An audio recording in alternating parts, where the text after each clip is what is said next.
Hello दोस्तों, कैसे हैं।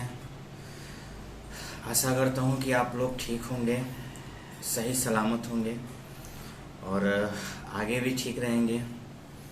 देखिए, अभी वर्तमान स्थिति को देखते हुए हमें ऐसा लग रहा है कि हमारे अध्ययन का जो स्रोत है वो ऑनलाइन जो है, खास करके ज़्यादा एक माध्यम बन गया है कि हम अपने अध्ययन के लिए ऑनलाइन प्रोसेस अपनाएं और जो भी सुविधा उस पर मिल रहा है उस पर अमल करें। यही सोच करके जो है मैं कुछ वीडियो जो है बना रहा हूँ, जो कि हमारे विषय से संबंधित है।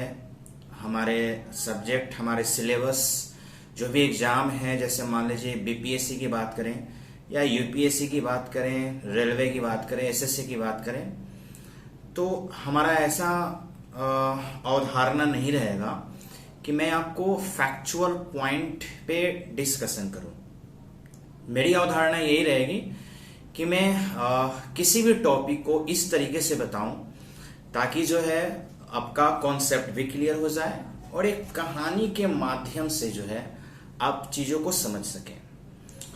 तो दोस्तों, मुझे लगता है कि जो मैं स्टार्ट करने वाला हूं टॉपिक, वो मैं कोई एक विषय नाम नहीं दे सकता हूं उसको। मैं उसको पॉलिटी या हिस्ट्री या इकोनॉमी ये नाम नहीं दे सकता हूं, क्योंकि मैं कॉन्सेप्ट पे बात करने वाला हूं। और वो कॉन्सेप्ट जो है हम कह सकते हैं कि जब हमारा देश आज़ाद हुआ, यानी आज़ाद भारत की कहानी मैंने शीर्षक यही रखा है, आज़ाद भारत की कहानी।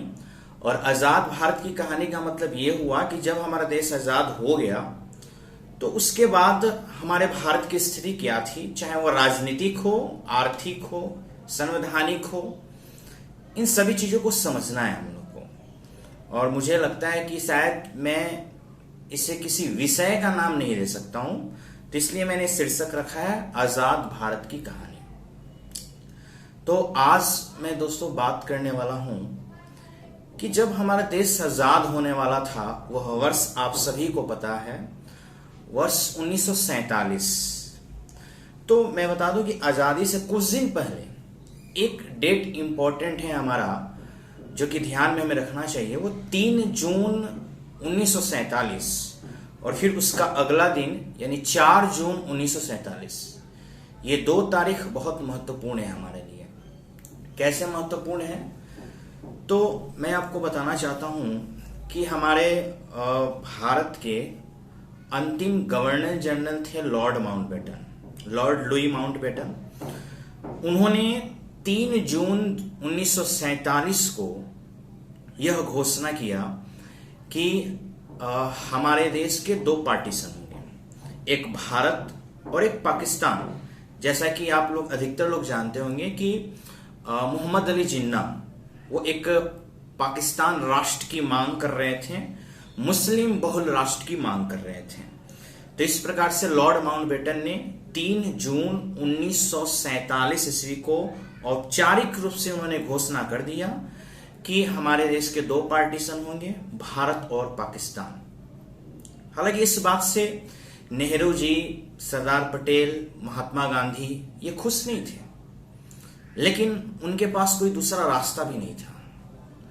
फिर अगला दिन यानी 4 जून 1947, ये क्यों महत्वपूर्ण रहा, तो मैं आपको बता दूं कि 3 जून के घोषणा के बाद रात भर माउंटबेटन का मीटिंग चला और अगले ही दिन उन्होंने ये घोषणा कर दी कि हम यानी ब्रिटेन भारत को 1948 में आजाद करने वाले थे, परंतु अब भारत को 15 अगस्त 1947 को आजादी मिलेगी। यानी कहने का मतलब कि 1 वर्ष पहले। तो 1 वर्ष पहले आजादी का मतलब ये काफी अचंभित कर देने वाली बात थी कि जहां 1 वर्ष बाद आजादी मिलने वाला था, वो हमें 15 अगस्त 1947 को या उस तिथि को घोषित कर दिया गया कि भाई इस तिथि को भारत देश को आजाद कर दिया जाएगा। लेकिन सवाल ये था कि क्या 2 देश आजाद होंगे या 565 रियासतें आजाद होंगी। मैं आपको बताना चाहूंगा कि एक माना जाता है कि अंग्रेजों ने हमारे देश को एक तो किया था, परंतु तो ये 565 रियासतों का नाम कैसे आता है? अगर अंग्रेजों ने भारत को एक किया था तो क्यों अलग अलग नाम से, कभी जूनागढ़ का नाम सुनते हैं, कभी हैदराबाद का नाम सुनते हैं, कभी जम्मू कश्मीर का नाम सुनते हैं। और जम्मू कश्मीर का मसला तो आज तक जो है मतलब चल रहा है। अगर 370 की बात छोड़ दे तो वर्तमान सरकार ने 370 तो हटा दिया, परंतु अभी भी पीओके का मामला चल रहा है, जिसका विस्तृत विवरण हम लोग बात करेंगे। तो ये असमंजस था उस समय कि क्या 2 देश आजाद होंगे या 565 रियासतें। सोचने वाली बात थी। खैर, बहरहाल ये घोषणा के बाद पंडित जवाहरलाल नेहरू, सरदार वल्लभ भाई पटेल और महात्मा गांधी के पास 2 चुनौतियां थी। पहला चुनौती यह था कि उस समय हो रहे सांप्रदायिक दंगे को कैसे रोका जाए, और दूसरा कि आजाद भारत का नक्शा कैसा होगा। वो एक प्यारा सा जो मुखड़ा, आजाद भारत का जो मुखड़ा, वो कैसा होगा। क्या सभी रियासतें भारत में मिल पाएगी? क्या हम एक सुंदर सा भारत का निर्माण कर पाएंगे? ये कई सारे सवाल मन में उठ रहे थे। और उसके बाद क्या हुआ कि ये जो सवाल उठने का कारण था कि भाई पंडित नेहरू, सरदार वल्लभ भाई पटेल ऐसा क्यों सोच रहे थे कि हमारे भारत की नक्शा कैसी होगी, है ना, कैसा होगा, कहीं बिखर तो नहीं जाएगा, कहीं एक भारत के बदले 565 देश तो नहीं बन जाएंगे। इसका कारण क्या था? इसका कारण था लैप्स ऑफ पैरामाउंसी। देखिए, लैप्स ऑफ पैरामाउंसी क्या होता है तो मैं आपको बता दूं कि आजादी से पहले ये सभी नवाब अंग्रेजों के गुलाम थे, उनके अंदर जो है काम करते थे। यानी अगर दीवानी बात करें या राजस्व बात करें तो सब अंग्रेजों के हाथ में था। तो ये गुलामी का जो प्रक्रिया था ना, इसको पैरामाउंसी कहा जाता था। लेकिन आजादी के समय अंग्रेजों ने उस पैरामाउंसी से छुटकारा दे दिया रियासतों के राजाओं को। तो जब उनको छुटकारा मिल गया, इस प्रोसेस को, इस प्रक्रिया को लैप्स ऑफ पैरामाउंसी कहा गया। अर्थात अंग्रेजों ने नवाबों से यह कहा कि आपकी इच्छा है देश आजाद हो जाने के बाद अगर आप चाहें तो हिंदुस्तान के साथ मिल सकते हैं, अगर आप चाहें तो पाकिस्तान के साथ मिल सकते हैं, और अगर आप चाहें तो स्वतंत्र देश का निर्माण भी कर सकते हैं। तो ये घोषणा के बाद, लैप्स ऑफ पैरामाउंसी की घोषणा के बाद काफी चिंता सताने लगे नेहरू को, महात्मा गांधी को, सरदार वल्लभ भाई पटेल को।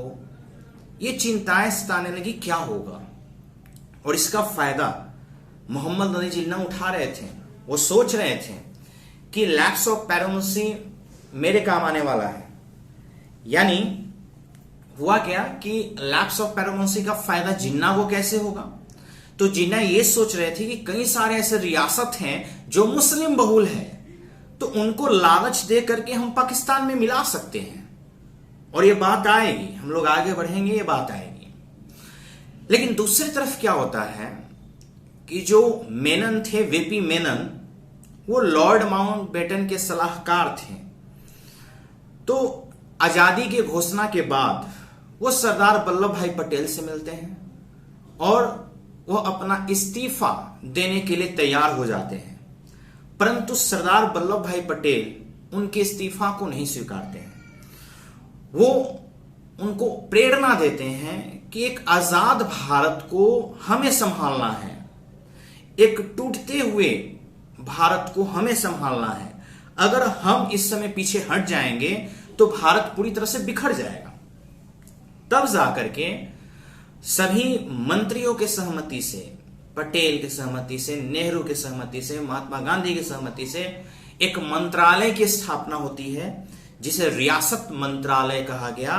और उस रियासत मंत्रालय के मंत्री बने सरदार वल्लभ भाई पटेल और उसके सचिव बनाए गए वीपी मेनन।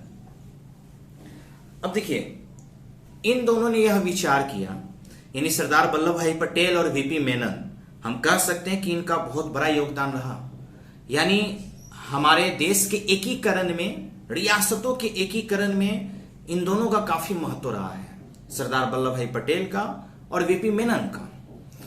जब ये दोनों मंत्री और सचिव बनते हैं, तब जाकर के सरदार वल्लभ भाई पटेल बोलते हैं मेनन से, आप एक कागज तैयार कीजिए और वो कागज विलयीकरण का होगा, जिसे इंस्ट्रूमेंट एक्सेशन कहा गया। अब देखिए, इंस्ट्रूमेंट एक्सेशन का मतलब ये विलयी पत्र था, विलयीकरण का पत्र था। यानी जो रियासत भारत में मिलना चाहता था तो कुछ शर्तें थी और उस शर्त के अनुसार उस इंस्ट्रूमेंट एक्सेशन पे साइन करना था। उसके बाद फिर सरदार वल्लभ भाई पटेल ने यह सोचा कि क्यों ना सभी रियासतों के नवाबों को बुलाया जाए, आमंत्रित किया जाए और जो है उनसे बात किया जाए कि भाई आप भारत के साथ जो है एकीकरण पे समझौता कर लीजिए। अब ये सरदार वल्लभ भाई सोच ही रहे थे कि 11 जून 1947 को त्रावणकोर नाम करके एक रियासत था, त्रावणकोर ने अपनी आजादी की घोषणा कर दी 11 जून 1947। और जस्ट उसके अगले दिन ही यानी 12 जून 1947 को हैदराबाद ने भी आजादी की घोषणा कर दी। यानी हैदराबाद के नवाब ने कहा कि 15 अगस्त 1947 के बाद हैदराबाद पूर्ण रूप से स्वतंत्र होगा। अब इन सभी फैसले से, इन सभी खबर को पढ़ करके सरदार वल्लभ भाई पटेल और चिंतित हुए और उन्होंने अपने फैसले को जल्द लेने का फैसला किया।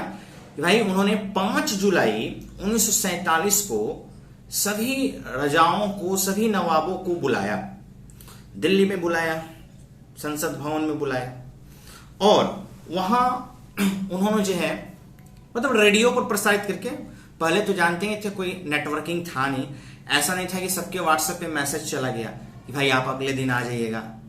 तो उन्होंने रेडियो पे जो है प्रसारण किया और रेडियो के माध्यम से सभी राजाओं को सूचित किया कि भाई हम जो है अपने देश का विकास करेंगे, आप लोग जो है इसमें सहायता कीजिए, भारत के साथ एकीकरण में सहयोग दीजिए। तो इस भाषण से या इस जो है सहमति से लगभग कोई सभी नवाब तैयार नहीं हुए। यानी कहने का अर्थ यह है कि सरदार वल्लभ भाई पटेल जो थे काफी उन्होंने कोशिश किया कि हम मोटिवेट करें उन नवाबों को कि भारत के साथ उनका विलयीकरण हो जाए। हुआ भी, लेकिन मैक्सिमम नवाब ऐसे थे जो नहीं मिलना चाहते थे। मैक्सिमम क्या, हम सैकड़ों कह सकते थे, सैकड़ों रियासतें ऐसी थी जो एक स्वतंत्र देश बनना चाहते थे। तब जाकर के वीपी मेनन इस बात से चिंतित हुए क्या करना चाहिए आखिर। तो आखिरकार उन्होंने एक विचार अपने मन में लाया और वो ये विचार था कि उन्होंने सोचा कि अगर लॉर्ड माउंटबेटन को मीडिएटर बनाया जाए, मध्यस्थ बनाया जाए, तो हो सकता है कई नवाब उनकी बात माने और भारत के साथ विलयीकरण कर लें। इस प्रकार से माउंटबेटन से बात करके वीपी मेनन ने उनको तैयार कर लिया और लॉर्ड माउंटबेटन ने 25 जुलाई 1947 को एक महत्वपूर्ण भाषण दिया और काफी रियासतों के नवाबों को मोटिवेट किया, उनको कन्विंस किया कि अगर आप भारत के साथ मिलते हैं तो आप सुरक्षित रहेंगे, आपके रियासत का विकास होगा और किसी भी प्रकार का कोई दबाव नहीं होगा।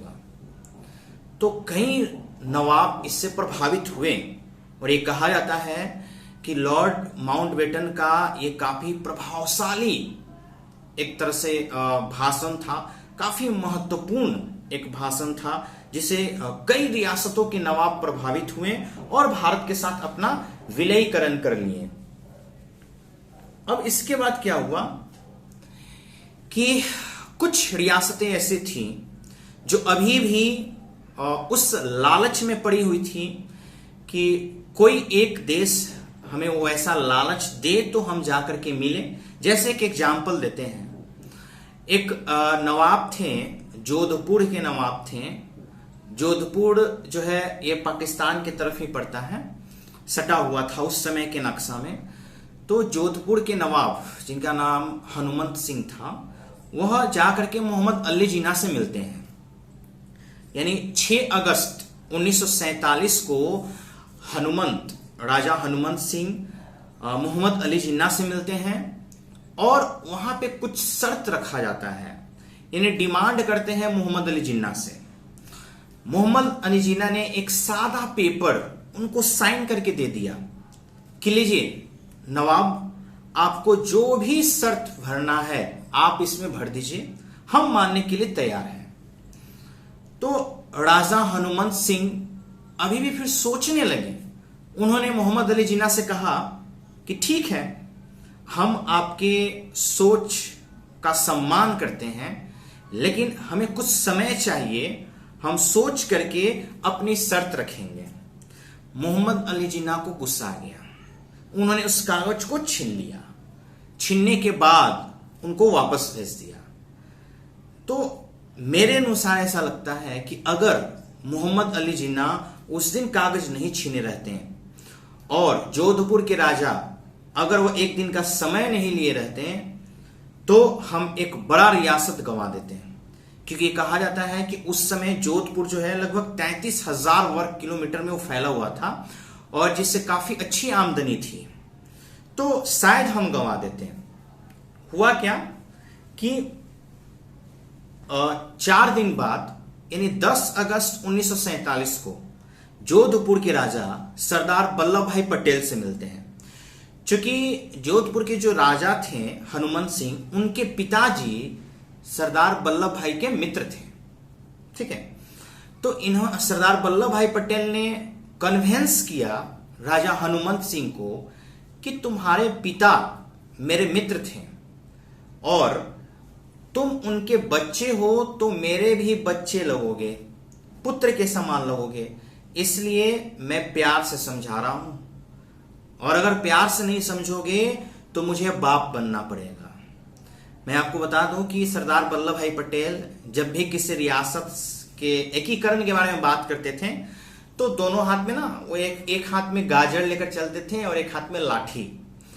पहले रियासत के नवाब को गाजर खिलाते थे कि बेटा मान जाओ, अगर गाजर से तुम मान गए तो ठीक है, अगर गाजर से तुम नहीं मानते हो तो फिर तुमको लाठी खाना पड़ेगा। इट मीन्स कहने का मेरा अर्थ ये है कि पहले वो प्यार से बात करते थे कि बेटा मान जाओ, अगर वह प्यार से नहीं मानता तो शायद सरदार वल्लभ भाई पटेल उस समय यह शक्ति रखते थे कि उस रियासत में विद्रोह करवा देते थे वो, और विद्रोह के कारण वहां के नवाब को झुकना पड़ता था। तो इस प्रकार से काफी बात हुई सरदार वल्लभ भाई पटेल और हनुमंत सिंह के बीच। इस दौरान वहां पे सरदार वल्लभ भाई पटेल ने कन्विंस कर लिया किसको, जोधपुर के राजा हनुमंत सिंह को, और फाइनली 11 अगस्त 1947 को जोधपुर भारत के साथ मिल गया। तो एक बहुत बड़ी उपलब्धि मिली। लेकिन अभी भी कुछ रियासतें ऐसे थे जो कि मतलब काफी रोचक कहानियां हैं उनकी। जैसे जूनागढ़ की बात करें, हैदराबाद की बात करें, जम्मू कश्मीर की बात करें, तो ये सभी रियासतें भी ऐसी थी जो कि अपने आप को वो चाहते थे कि हम एक स्वतंत्र देश बनाएं। जैसे एक तो गजब बात हो गई, आजादी के ही दिन 15 अगस्त 1947 को अगर हम बात करें जूनागढ़ के नवाब, है ना, जूनागढ़ के नवाब जिनका नाम था मोहम्मद महावत खान। ये मोहम्मद महावत खान काफी रंगीले किस्म के इंसान थे। क्या किया इन्होंने कि 15 अगस्त 1947 को ये पाकिस्तान के साथ जो है इन्होंने इंस्ट्रूमेंट ऑफ एक्सेशन पे साइन कर दिया, यानी पाकिस्तान के साथ विलयीकरण कर लिया आजादी के ही दिन 15 अगस्त 1947 को। अगर हम इनके बारे में बात करें तो इनकी 2 आदतें बहुत मशहूर थी क्या आदतें थी? तो इनको कुत्ता पालना बहुत पसंद था, कुत्ते से बहुत प्यार था इनको। और कुत्ता क्या मतलब मैक्सिमम अधिकतर जानवरों से इन्हें बहुत प्यार था। यहां तक कि इन्होंने 2 कुत्ते की शादी करवाई थी, यानी अगर कहें तो नर और मादा।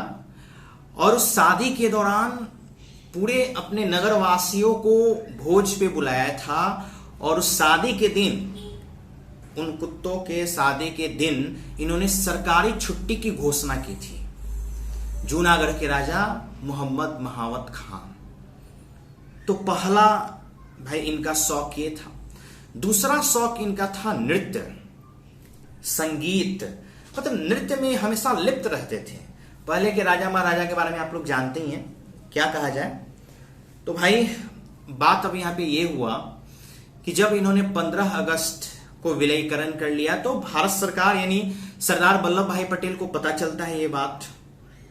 तो इसके लिए सरदार वल्लभ भाई पटेल, नेहरू और लॉर्ड माउंटबेटन, इन तीनों का मीटिंग होता है। मीटिंग के दौरान यह बात होती है कि भाई आखिर कौन सा ऐसा बात हुआ। तारीख हम आपको बता दें, 17 सितंबर 1947 को 17 सितंबर 1947 को मीटिंग हुआ। उस मीटिंग में यह देखा गया कि आखिर उस नवाब को क्या ऐसा लगा कि वो पाकिस्तान के साथ मिल गया। और अगर हम जूनागढ़ के जनसंख्या की बात करें तो वाकई में वहां पे मुसलमानों की संख्या थी ठीक ठाक, लेकिन वहां की जनता नहीं चाहती थी कि वो पाकिस्तान के साथ मिले। लेकिन शायद इनको लालच मिला होगा कुछ। और हम ये भी बात कहें कि भाई इनको कुत्ता से बड़ी प्यार था, तो इनका एक मजेदार जो है एक कहानी आएगा लास्ट में जो हम आपको बताएंगे। फिलहाल इन लोगों की मीटिंग होती है, सरदार वल्लभ भाई पटेल, वीपी मेनन और लॉर्ड माउंटबेटन।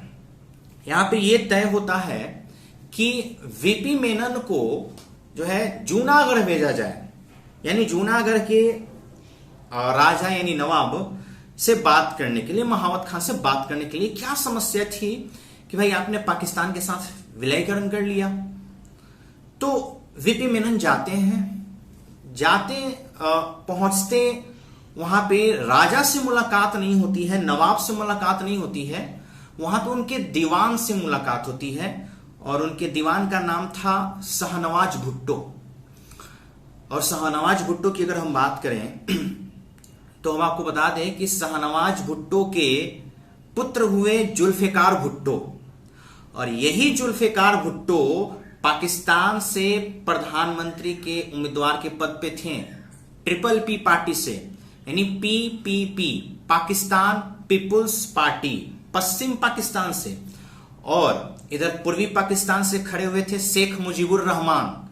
दोनों में 1970 में जो चुनाव हुआ था पाकिस्तान में, तो उस समय एक तरफ पश्चिमी पाकिस्तान से थे जुल्फिकार भुट्टो, यही पुत्र थे शाहनवाज भुट्टो के। और जुल्फिकार भुट्टो के विरोध में थे शेख मुजीबुर रहमान जो पूर्वी पाकिस्तान में थे। ठीक है, तो खैर ये भी कहानी हम लोग आएंगे। तो यहां पे शाहनवाज भुट्टो के पुत्र हुए जुल्फिकार भुट्टो। जुल्फिकार भुट्टो के पुत्री बेनजीर भुट्टो जो कि पाकिस्तान की पूर्व प्रधानमंत्री रह चुकी हैं, और बेनजीर भुट्टो के बेटे बिलावल भुट्टो जो वर्तमान में पाकिस्तान में राजनीति में सक्रिय हैं। तो ये आप लोग जो है क्रम देख सकते हैं। तो वीपी मेनन पहुंचते हैं जूनागढ़, वहां पे शाहनवाज भुट्टो से मुलाकात होती है। शाहनवाज भुट्टो ये कोशिश करते हैं कि वीपी मेनन राजा से ना मिले। वीपी मेनन को उन्होंने बहाना दे दिया कि राजा की तबीयत खराब है, नहीं मिल सकते हैं। वीपी मेनन ने काफी आग्रह किया कि एक बार उनसे मिलने दे, बात करने दे, लेकिन दीवान ने मिलने नहीं दिया। तो वीपी मेनन ने सोचा कि अब यहां पे टाइम जो है, समय हम बेकार कर रहे हैं, कोई फायदा नहीं है। ठीक है, इस प्रकार से वीपी मेनन वापस लौटने लगे। अब वापस लौटने के दौरान उसी क्षेत्र में मंगरोल और काठियावाड़ 2 रियासतें आती थी जो कि कहीं ना कहीं जूनागढ़ के अंदर ही थी। तो उस वहां के राजाओं से वीपी मेनन ने इंस्ट्रूमेंट ऑफ एक्सेशन पे साइन करवा लिया, यानी मंगरोल और काठियावाड़ ये दोनों भारत के साथ मिल गए। ठीक। तब वीपी मेनन दिल्ली पहुंचते हैं। अब क्या हुआ कि यह बात जूनागढ़ के नवाब को पता चलती है कि वीपी मेनन मंगरोल और काठियावाड़ पे जो है उन्होंने एक तरह से कहें तो कब्जा नहीं कहेंगे, विलयीकरण करवा लिया है। तो जूनागढ़ के नवाब ने क्या किया कि अपनी सेना को भेज दिया काठियावाड़ में, और वहां सेना पहुंचने के बाद यह बात पता चला वीपी मेनन, नेहरू और सरदार पटेल को। उन्होंने ये सोचा कि भाई नवाब जब जो है अपनी सेना को वहां पे भेज रहा है, और चूंकि काठियावाड़ तो भारत में मिल चुका था, तो काठियावाड़ और मंगरोल की रक्षा करना जो है एक तरह से कर्तव्य था भारत का। तो यहां पे लॉर्ड माउंटबेटन के सहमति से भारत की तरफ से भी सेना भेजा गया। और उस समय क्या हुआ कि जो नवाब ने सेना भेजा था उसके सेना को भारतीय सेनाओं ने खदेड़ दिया, और ऐसी स्थिति उत्पन्न हो गई कि वहां से नवाब की सेना को तो भागना ही पड़ा, उसके साथ साथ नवाब को ही पाकिस्तान भागना पड़ा। और हम आपको बता दें कि उस समय नवाब जब भाग रहे थे तो उन दोनों कुत्तों को अपने साथ ले गए थे वो पाकिस्तान, और उस दो कुत्तों के चक्कर में उन्होंने अपने एक बीवी को छोड़ दिया था भारत में ही। अब सोचिए, जब वो पाकिस्तान चले गए, भाग गए, तो जूनागढ़ में कौन रह गया? उनके दीवान शाहनवाज भुट्टो, और इधर भारतीय सेना चढ़ाई कर दिया था। अब शाहनवाज भुट्टो परेशान, उन्होंने क्या किया कि पाकिस्तान सरकार से, यानी वही मोहम्मद अली जिन्ना से काफी रिक्वेस्ट किया कि आप हमारी मदद कीजिए। लेकिन हमको जहां तक लगता है कि पाकिस्तान ने सिर्फ मोहरा बना के रखा था जूनागढ़ को। जूनागढ़ से कोई लाभ था नहीं पाकिस्तान को, एक तरह से मोहरा था कि इसके लिए हम भारत को बेइज्जत कर सकते हैं, तो मोहरा बना के रखा हुआ था। तो पाकिस्तान से कोई मदद नहीं मिला शाहनवाज भुट्टो को, इसलिए उन्होंने पटेल से गुहार लगाई कि अब आप आइए, इस विलय पत्र पे साइन कीजिए और जूनागढ़ आपके हवाले है। तब सरदार पटेल ने जो है यह अपना कर्तव्य निभाया, और ये कहा जाता है कि जूनागढ़ तो मिल गया भारत के साथ, लेकिन पंडित जवाहरलाल नेहरू ने कहा कि आगे भविष्य में लोग ये ना कहें कि जूनागढ़ पर भारत ने जबरदस्ती कब्जा किया था, इसलिए उन्होंने फरवरी 1948 में उन्होंने जनमत संग्रह करवाया। जनमत संग्रह मतलब जनता से वोट, और हम आपको बता दें रिजल्ट में 99% जो है वोट भारत की तरफ गया। इससे यह पता चलता है कि जूनागढ़ की जो प्रजा थी, जनता थी, वो नहीं चाहती थी कि पाकिस्तान के साथ मिले। इन पता नहीं ये नवाब जो थे शायद इनको कोई लालच मिला होगा। नवाब नवाब की तरह रहते ही थे। उस समय के नवाब की अगर हम बात करें तो इनके पास, खास करके महावत खान के पास, मोहम्मद महावत जी के पास 11 उपाधियां थी, और उस समय अगर हम बात करें तो उनकी 6 पत्नी थी, 13 बच्चे थे, और 4 रॉयल स्कार थी इनके पास। सोचिए, तो राजा महाराजा राजा की तरह ही होते थे। सोचिए, 11 उपाधि, 6 पत्नियां, 13 बच्चे, 4 रॉयल स्कार, ये महावत खान के पास था। अब चलिए, तो ये जूनागढ़ का मामला क्लियर। अब बचता है हैदराबाद और जम्मू कश्मीर। हैदराबाद की अगर बात करें तो हैदराबाद के निजाम, खास करके निजाम वहां कहा जाता था, और अगर हम नक्शे में अगर बात करें तो हैदराबाद पूरे भारत के दक्षिण का जो एरिया था, अब उस दक्षिण के एरिया की बात करें तो आज का आंध्र प्रदेश, कर्नाटक, हैदराबाद तो होगा ही, महाराष्ट्र, मध्य प्रदेश, छत्तीसगढ़, ये पूरा का पूरा इलाका ये उस समय के नक्शे के हैदराबाद में आता था। यानी उस समय का ये सबसे बड़ा रियासत, और समझिए कि एक अकेले हैदराबाद एक ब्रिटेन के बराबर था। ठीक है, तो अगर हम बात करें तो यहां के निजाम ने कसम खा लिया था कि हम भारत में कभी नहीं मिलेंगे। इन्होंने ये सोच रखा था कि भाई हमारा रियासत मुस्लिम बहुल है, इसलिए हम पाकिस्तान के साथ मिलेंगे। तो अब जरा सा सोचना ये है कि ये बताइए, हैदराबाद के चारों तरफ भारत का इलाका, तो कहां पाकिस्तान और कहां हैदराबाद। अगर भौगोलिक दृष्टि से देखा जाए तो कोई सवाल ही नहीं उठता था। अगर भारत रास्ते को रोक लेता कि हम पाकिस्तान को हैदराबाद नहीं जाने देंगे, तो फिर हैदराबाद को कौन संभालता। तो इस तरह से जो है वहां के जो निजाम थे, अगर हम उनकी बात करें, उस्मान अली निजाम, मिर उस्मान अली नाम था उनका, तो वो जीत पे अड़े हुए थे। और उनसे भी ज्यादा जिद था जो उनके सलाहकार थे एक, जिनका नाम था कासिम रजवी। देखिए कासिम रजवी जो है काफी कट्टर किस्म के इंसान थे। इन्होंने एक गिरोह तैयार किया था। उस गिरोह को, उस समूह को रजाकार समूह के नाम से जाना जाता था। और रजाकार समूह में वैसे इंसान होते थे जिनको इंसान आप नहीं कहिए, हैवान कहिए। एक तरह से जो है ये अपने, एक तरह से क्या कहें, संप्रदाय की रक्षा के लिए, ये रक्षा के लिए क्या कहें, संप्रदाय के लिए जो है ये किसी को भी मारने काटने के लिए तैयार होते थे। तो कासिम रजवी ने इन्हें तैयार किया था कि जो भी हिंदू हैं उनको मारो, और जो भी ऐसे व्यक्ति जो पाकिस्तान के साथ विलयीकरण में विरोध कर रहे हैं, और वैसे व्यक्ति जो ये चाहते हैं कि हैदराबाद भारत के साथ मिले, उनको रास्ते से हटाओ। और हम आपको बता दें कि यही रजाकार समूह जो है पूर्वी पाकिस्तान में भी जाकर के काफी भगदड़ मचाया था, और वही लोग भाग करके भारत आए थे। तो खैर हम हैदराबाद की बात करते हैं। तो हैदराबाद में यह रजाकार समूह जो है काफी जो है धूम मचा करके रखे हुए थे। एक तरह से कहें तो आतंक मचाए हुए थे। हालांकि भारत सरकार का हैदराबाद के साथ जो एक स्टैंड स्टिल एग्रीमेंट हुआ था 1 साल का। मतलब स्टैंड स्टिल का मतलब यह हुआ कि उस 1 साल तक भारत सरकार हैदराबाद से कुछ ना बोलेगी और हैदराबाद भारत सरकार से कुछ ना बोलेगा। लेकिन इस बीच जो है ये स्थिति सही नहीं रहा और रजाकार समूह द्वारा काफी हंगामा किया जाने लगा। तब जाकर के सरदार वल्लभ भाई पटेल ने सोचा कि नहीं, इस पे तो फैसला लेना पड़ेगा। तो इस तरह से पंडित जवाहरलाल नेहरू ने भी अंतिम चेतावनी दी, हैदराबाद को अंतिम चेतावनी दी। यानी अगर हम कहें तो 13 जून 1948 को जो है एक स्पेशल स्टेटस मिला था हैदराबाद को। 13 जून 1948 को स्पेशल स्टेटस मिला था हैदराबाद को कि भाई ठीक है, तुम सहमति चाहते हो कि दोनों आदमी शांत रहें तो शांत रहेंगे। लेकिन ये रजाकार समूह जो है काफी आतंक फैलाए हुए थे। तो अंतिम चेतावनी दी गई पंडित जवाहरलाल नेहरू द्वारा।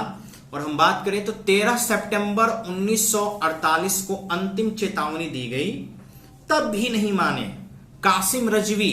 वो तो आकर के सरदार वल्लभ भाई पटेल से कई बार मिला और हमेशा जो है यही कहता था कि आप सपना मत देखिए कि हैदराबाद भारत के साथ मिलेगा, सपना मत देखिए। इस दौरान क्या हुआ कि अब पंडित जवाहरलाल नेहरू और सरदार वल्लभ भाई पटेल ये दोनों आपस में बात कर रहे थे। तो अब भी नेहरू ये चाहते थे कि कोई झगड़ा ना हो, किसी प्रकार का कोई युद्ध ना हो और हैदराबाद मान जाए। लेकिन ऐसा हुआ नहीं और फाइनली उसी दिन 13 सितंबर 1948 को भारतीय सेना निकल पड़ी हैदराबाद के लिए। और उसी समय जो है इस ऑपरेशन का एक नाम दिया गया जिसे कैटरपिलर ऑपरेशन कहा जाता है। कैटरपिलर या पोलो के नाम से, है ना, कैटरपिलर या पोलो के नाम से जाना जाता है। और फाइनली 5वें दिन में, मतलब 5 दिन लगा, 5वें दिन 17 सितंबर 1948, 17 सितंबर 1948 को फाइनली हैदराबाद का विलयीकरण हो गया भारत के साथ।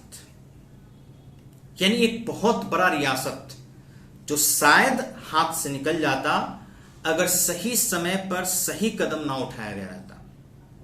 ठीक है, तो देखिए ये जूनागढ़, फिर आपका हैदराबाद और फिर इसके बाद तो त्रावणकोर जो था, ये सब डर से ही जो है ऐसे ही भारत के साथ मिल गए, जो पहले आजादी की घोषणा कर दिए थे। मध्य प्रदेश भी फिर धीरे धीरे मिल गया, कोई परेशानी नहीं हुई। लेकिन एक कहानी में इंटरेस्ट है, वो कहानी है जम्मू कश्मीर का। तो दोस्तों फिलहाल आज का वीडियो जो है आज फिलहाल यहीं तक। तो मैं ये आशा करता हूं कि कहानी बहुत लंबी चलने वाली है हम लोग की। हमको लगता है कि शायद मैं कई पार्ट में ये वीडियो बनाऊं, लगभग 15-20 पार्ट हो सकते हैं। और मैं आपको ये विश्वास दिलाता हूं कि मैं अपने वीडियो में वो सभी जानकारी आपको दूंगा जो एक आम नागरिक को भी चाहिए। हर एक स्टूडेंट के साथ साथ जो आम नागरिक जो अपना दैनिक जीवन यापन सामान्य तरीके से करता है, उसको भी जानने का हक है कि हमारे देश का कानून क्या है। उसके बाद यह भी जानना जरूरी है कि हमारे देश में कानून कैसे बना, उसका इतिहास क्या था, कैसे कैसे आगे बढ़े हम लोग। अभी खास करके देखें, हम अगर बात करें तो यूसीसी यानी यूनिफॉर्म सिविल कोड, समान नागरिक संहिता काफी जो है प्रचलित है। अगर इस बारे में हम बात करें तो ये मुद्दा भी हम लाएंगे। और इस यूसीसी के तहत जो है 4 एक्ट जो बने थे उसका विस्तृत विवरण जो है हम लोग पढ़ेंगे। जैसे आपको बता दें, हिंदू मैरिज एक्ट 1955, और उसके बाद हिंदू सक्सेशन एक्ट, हिंदू उत्तराधिकारी अधिनियम 1956, फिर से माइनॉरिटी एक्ट है, एडॉप्शन एक्ट है। तो ये सभी एक्ट जो है आपको मतलब ये एक है कि भाई सामान्य जीवन जीने वाले व्यक्ति को भी जानना आवश्यक है, और स्टूडेंट के लिए तो मस्ट इंपॉर्टेंट है। भाई अगर वो स्टूडेंट है तो भाई अन्य लोगों को हक बनता है कि उनसे पूछे कि तुमको कितना पता है हमारे देश के बारे में। तो मैं आशा करता हूं कि मैं हर एक वो टॉपिक को लाने की कोशिश करूंगा जो आजादी से लेकर के वर्तमान तक, मैं वर्तमान तक की बात करूंगा। ठीक है, तो अब सोचिए जरा, 1947 से लेकर के 2020 तक का सफर तय करने में लंबा समय तो लगेगा। इसलिए मैं ये भी कहूंगा दोस्तों कि ये वीडियो जो है मेरा पहला वीडियो है। कहीं अगर आपको लगे कि मुझसे कहीं गलती हुई हो तो आशा करता हूं कि आप मुझे कमेंट बॉक्स में लिख करके कुछ बताएंगे। लेकिन मैं अपने तरफ से कोशिश करूंगा कि आपको आपके यहाँ जानकारी जो पहुंचे मेरे माध्यम से वो 100% सही हो। किसी प्रकार का कोई यहाँ पे एक कहते हैं ना कृत्रिम स्टोरी, आर्टिफिशियल स्टोरी बनाया गया, ऐसा कुछ नहीं है। मैं जो बताऊंगा वो सब कहीं नोटेड होगा, किताब में नोटेड होगा, ठीक है, या किसी नोटिस में नोटेड होगा। तो सब जो है बाज़ाब्ता डॉक्यूमेंट्स का मैं आपको जानकारी दूंगा। कोई ऐसा नहीं होगा आर्टिफिशियल स्टोरी है, तो सारी बातें जो है सच्चाई होंगी उसमें। बस मैं ये रिक्वेस्ट करूंगा कि अगर आपको लगता है कि नहीं ये वीडियो मेरे काम का है, और मुझे तो लगता है कि आपके काम का है, आपको जरूर देखना चाहिए, तो मैं रिक्वेस्ट करूंगा कि आपके और जितने भी दोस्त हैं उनको यह वीडियो शेयर करें, उन्हें बताएं कि उन्हें देखें। तो जिससे आज मैंने जो है आजाद भारत का कहानी जो शीर्षक है उसके अंतर्गत जो है मैंने जूनागढ़ के बारे में बताया, हैदराबाद के बारे में बताया, है ना, जोधपुर के बारे में बताया। अगला जो हम लोग का एपिसोड है जल्द ही आ जाएगा, 1-2 दिन में ही मैं अपलोड कर दूंगा। तो उसमें जम्मू कश्मीर के बारे में हम लोग पढ़ेंगे, जम्मू कश्मीर का विलयीकरण कैसे हुआ, ठीक है, उसके बाद फिर हमारे देश की स्थिति क्या थी। तो फिलहाल के लिए आज के लिए इतना ही दोस्तों। फिलहाल नमस्कार, और अच्छे से रहें, लॉकडाउन का समय है, और स्वस्थ रहें, सुरक्षित रहें। धन्यवाद।